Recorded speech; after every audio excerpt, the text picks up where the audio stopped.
বলিউডের ঝলমলে আলো, কোটি টাকার সিনেমা আর সুপারস্টারদের ব্যস্ত জীবন, সবকিছুর মাঝেই হঠাৎ এক ভয়ঙ্কর ছায়া। সালমান খান, রোহিত শেঠির পর এবার হুমকি পেয়েছেন বলিউড অভিনেতা রণবীর সিং। কে দিল এই হুমকি? কোথা থেকে এলো ভয়েস নোট? মুম্বাই পুলিশের তথ্য অনুযায়ী আন্তর্জাতিক নম্বর থেকে একাধিক কল করা হয়। অভিনেতার ম্যানেজার কল রিসিভ না করলে পাঠানো হয় হুমকির ভয়েস নোট।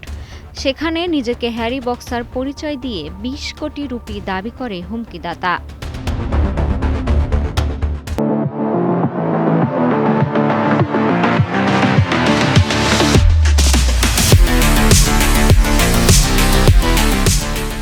এদিকে লরেন্স বিষ্ণোই চক্রের সদস্য হ্যারি বক্সারের বিরুদ্ধে লুকআউট নোটিশ জারি করেছে মুম্বাই ক্রাইম ব্রাঞ্চ।